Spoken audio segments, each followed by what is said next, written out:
నమస్కారం అండి. భగవద్గీతలో నేడు 12వ అధ్యాయము భక్తి యోగమునందు 3-4 శ్లోకములు తాత్పర్యం వినిపిస్తున్నది మీ విజయభాస్కర్. మొదటిగా 3వ శ్లోకం.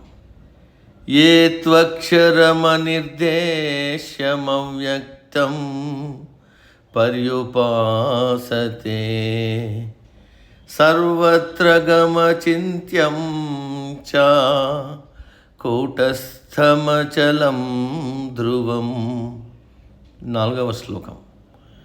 సంనియమ్యేంద్రియగ్రామం సర్వత్ర సమబుద్ధయః తే ప్రాప్నువంతి మామేవ సర్వభూతహితే రతా. తాత్పర్యం. ఇక్కడ 2 శ్లోకాలు ఉన్నాయి.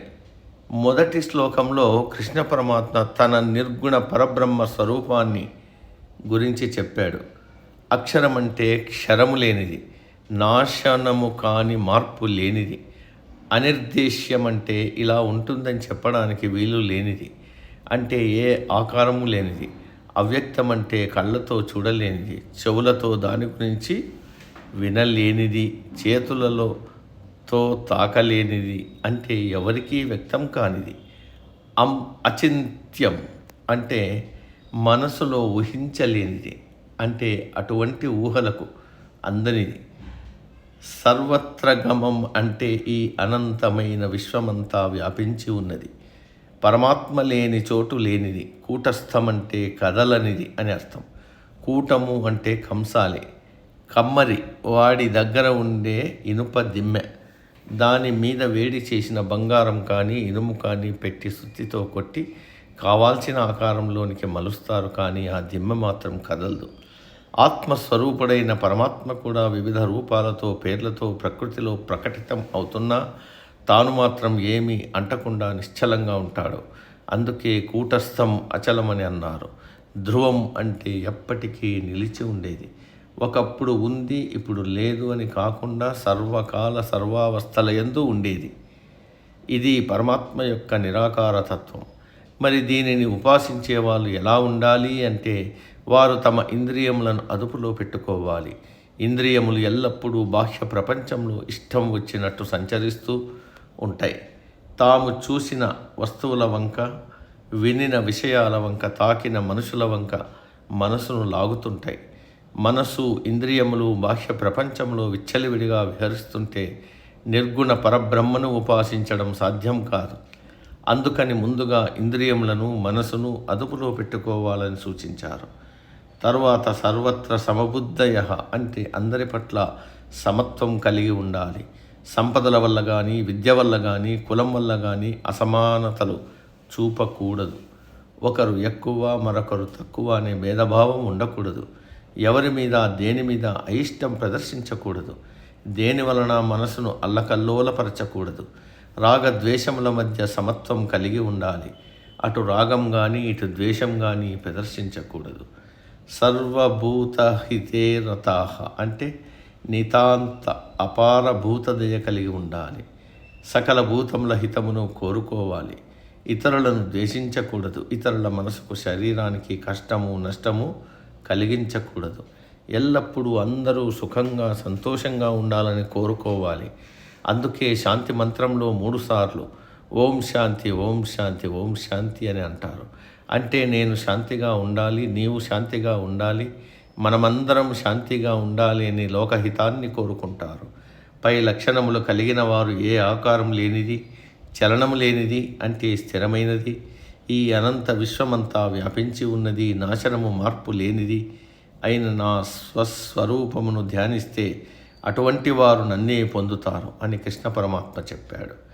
ఇంద్రియ నిగ్రహము, అందరి పట్ల సమభావము, సకల జీవరాశులను ప్రేమించడం, ఎవరి మీద ద్వేషం లేకపోవడం అని బాహ్యంగా అందరూ ఆచరించవలసిన విషయములు. ఇంకా నిర్గుణోపాసకులు అనిర్వచనీయమైనటువంటిది, ఇంద్రియములకు కనపడినది, మనసుతో ఆలోచించడానికి కూడా వీలు కానిది, ఎటువంటి వికారములు లేనిది, దేనికి చలించనిది, మార్పు లేనిది, నాశనము లేనిది, నిత్యము సత్యము అయినది ఈ అనంత విశ్వమంతా వ్యాపించి ఉన్నది అయిన నిర్గుణ పరబ్రహ్మను ధ్యానిస్తారు. పైన చెప్పబడిన విధానం నిర్గుణోపాసనకు సంబంధించినది కాబట్టి పరమాత్మను ఏదో ఒక ఆకారంతోనూ అంటే సాకారంగాను, ఏ ఆకారం లేకుండాను అంటే నిరాకారంగాను ధ్యానించవచ్చు. కాకపోతే శ్రద్ధ, నిర్మలమైన మనస్సు, అనన్య భక్తి, ఏకాగ్రత ముఖ్యం. ఇవి ఉండాలంటే ఇంద్రియ నిగ్రహము, మనో నిగ్రహము ముఖ్యం. ఇవి రావాలంటే నిష్కామకర్మ, సంగము లేకుండా ఉండడం, అన్ని కర్మలను పరమాత్మపరంగా ఇతరుల హితం కోరి చేయడం, కర్మ ఫలములను పరమాత్మకు అర్పించడం ముఖ్యం. అందుకే ఈ శ్లోకంలో సంనియమ్య చక్కగా ఇంద్రియములను మనస్సును నియమించాలి అని అన్నాడు. సర్వత్ర సమబుద్ధయ అంటే సకల జీవరాశుల ఎడల సమబుద్ధి కలిగి ఉండడం. మనం సాటి మనుషుల మధ్య, ఆరాధించే దేవతల మధ్య భేదభావం చూపిస్తున్నాం, అది మానుకోవాలి. సర్వభూత హితే రతే అంటే సకల జీవరాశుల యొక్క హితం కోరాలి. మనం సాటి మానవులకు ఉపకారం చేయకపోతే మానే, అపకారం చేయకుండా ఉంటే చాలు అనే స్థితిలో ఉన్నాం. మనుషుల మధ్య, కులాల మధ్య, మతాల మధ్య, ప్రాంతాల మధ్య విభేదాలు, వైషమ్యాలు ముందు ఇవి పోవాలి. అప్పుడే సర్వభూత హితమును గురించి ఆలోచించవచ్చు.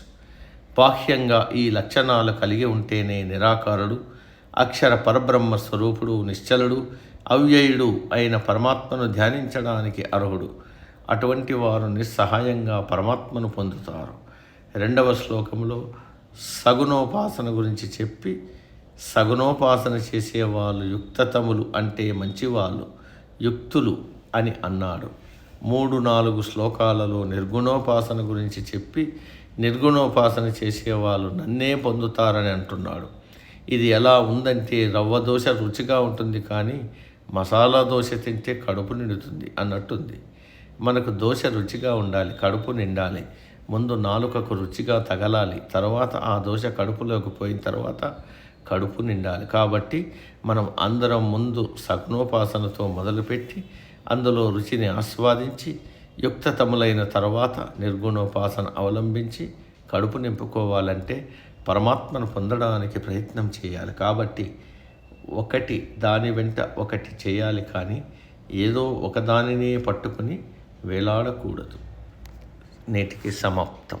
తదుపరి శ్లోకం రేపటి రోజు. సర్వే జన సుఖినో భవంతు. అందరూ బాగుండాలి, అందులో మనం ఉండాలి.